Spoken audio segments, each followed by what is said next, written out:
Welcome back. Episode 3, morning number 3 of the Morning Daily Writing Vlog, where I'm on a quest to write a book, the third book in a trilogy, the longest book in a trilogy, and I've decided to take it upon myself to write every single day until September, getting up at 4:30 and writing until roughly 7 o'clock until the book is done. Hopefully before September, which is the goal. But in the meantime, I'm going to make some coffee.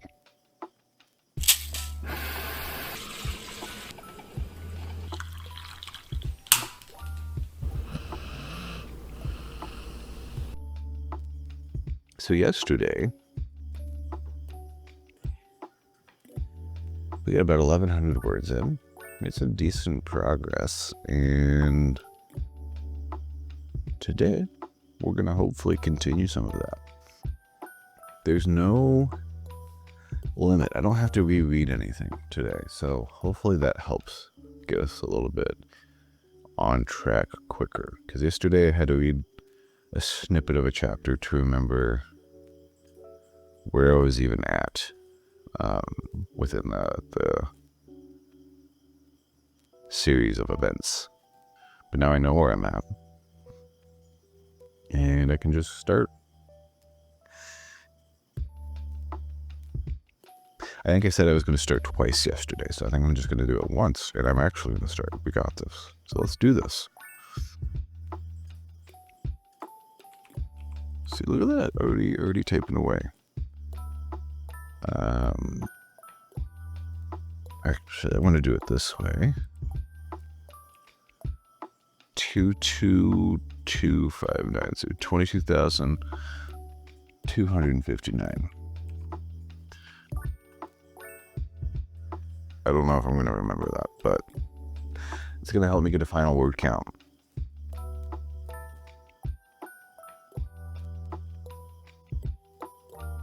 So here's another little writing tip. I like to give those, at least try to do one every single episode every morning. If you're doing a long sentence of dialogue, if there's a way for you to split it up between the dialogue tag, do that. What I mean by that, if you have, for instance, I'll give you an example of a character talking. Hello, Colton. I saw you at the grocery store yesterday, said Tim. Now, if you can split it up this way, hello, Colton, said Tim. I saw you at the grocery store yesterday. That is a much more appealing, much more professional way to write that than stringing it all together and then tagging it. But yeah, that's just a little writing tip. Learned that one from Mr. Brandon Sanderson himself. So, you know what's good advice.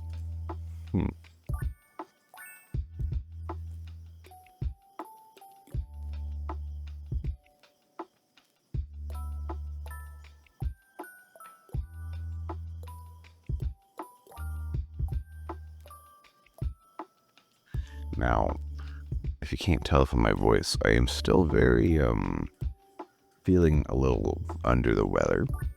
So I'm going to test a little feature that I noticed when I was uploading a video for polls. Yesterday I said I wasn't sure if I was sick or not. Now this morning I definitely know. So I'm going to put it to a poll. Do you think I am very ill, somewhat ill, or definitely not ill? I don't know how the feature itself works. So I don't know if it's just going to be popping up over the video and the video is still going to be playing. So I'll just wait here.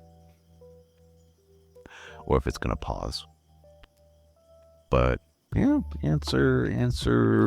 submit answers, however that looks, wherever that is on the screen. And we'll just see where it goes. Now, the correct answer is I am very ill. I don't know if that's one of the original ones I just said, but I am in fact a little sick. So if you want to call yourself correct, do it, because I don't remember what the original options were. So congratulations.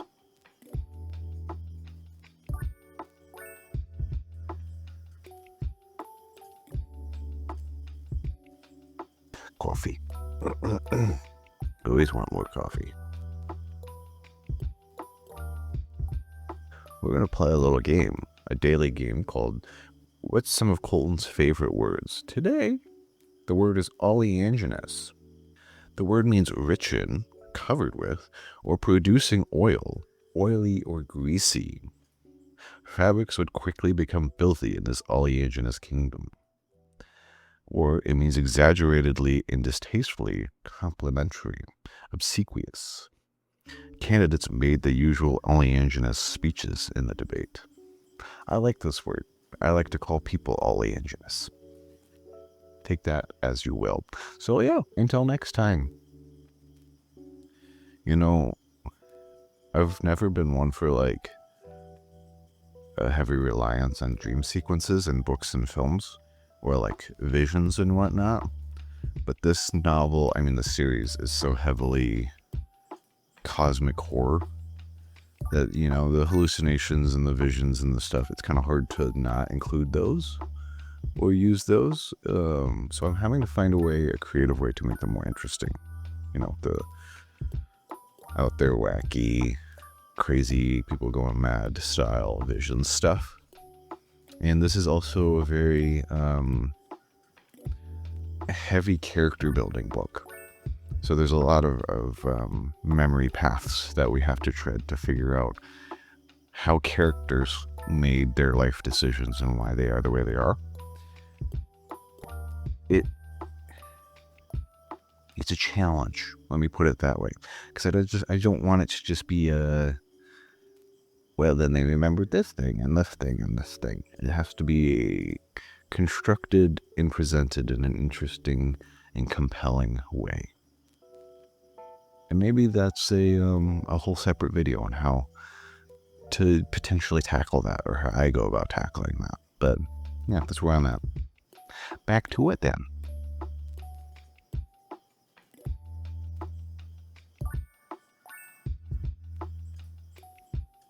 Another little tidbit is, while dialogue is an interesting tool and a useful device to tell story and get character across, the less you can rely on it, the better you'll Mornings are hard for me. Voices.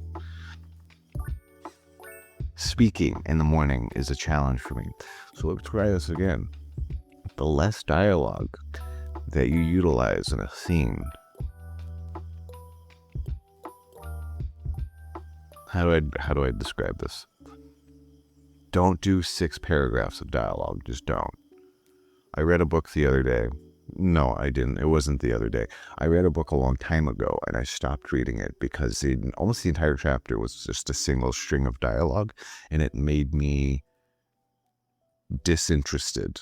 Okay, it was the writing was good. It was solid writing, but I just didn't appreciate an entire chapter of monologue from a single character, and it kind of fit. But like, what I mean to say, less is more. Sometimes you can have a long conversation, but eventually the reader is going to get tired of it. So maybe limit it to a couple pages at the most. Like I said, if you can limit it down to just a few strings of dialogue and then back into descriptive and narrative action text, good.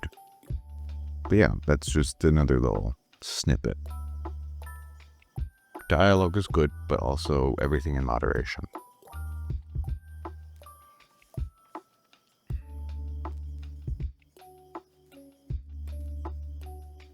And we're back after a nice little writing stint.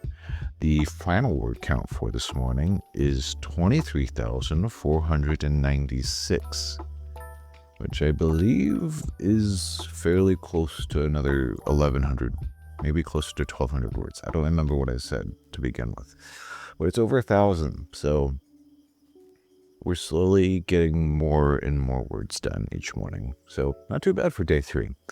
Hopefully by the time I get to the end of next week, I'll be hitting that 2K minimum that I'm hoping for. But I'm not disappointed right now. You know, couple months in and I'm still not hitting 2K a month, or excuse me, 2K a morning, then I might start having to reevaluate. But right now I'm content. So yeah, thank you so much for joining me today. I need to get ready for work, but I hope you had an incredible day or incredible morning. Let's try this. Anyway, thank you so much for joining me this morning on this little writing journey. And if you're working on your own writing manuscript or whatever you happen to be working on project-wise, I hope that is going well for you. And if you're just here to enjoy the journey with me, then thank you for joining the journey with me, and I hope you have an incredible morning. Subscribe if you haven't, because it's going to help the channel grow, and it'll let you know when my videos come out. And I will see you tomorrow, actually. Yeah, that's an interesting notion. A video out every single day. So yeah, we'll see you tomorrow.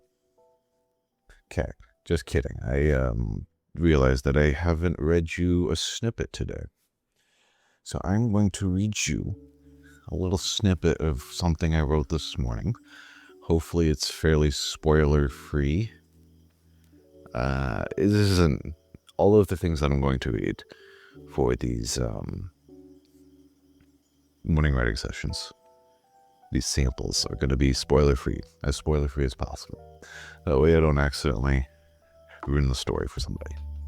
The soft plink of water hitting the bottom of a tin bucket echoed around the diminutive room. Little more than a closet, the visitor's chamber of Driftwell Penitentiary was a no-nonsense box with whitewashed walls and green tile, long ago faded with numerous footsteps and bleached by years of disinfectant cleaners. A rectangular hole in the wall, no more than a meter across, acted as the room's only window, letting the yellow light of the planet Sun, the planet known as Carthos Vale, spill into the room, illuminating floating motes of dust with a faint shimmer. Sarah hated every centimeter of this place. It was divided into parts by a single pane of ballistic glass. On one side, Sarah's side, rested a single chair of simple aluminum with a back straighter than a member of the clergy. She shifted in this chair, trying to find a comfortable position to sit, with her left wrist handcuffed to the rest of the arm. From the other side of the glass, Hector peered at her from a much more amicable chair, a chair with cushions and curves, a chair actually made to be sat in. Of course, in a brother's fashion, he wasted the comfort by having the audacity to look nervous. Sarah would kill for a chance to sit in a chair like that. Yeah, there's the little sample for today. I almost forgot. I almost ended the video preemptively without giving you a little sample. But anyway, without further ado, we'll see you tomorrow.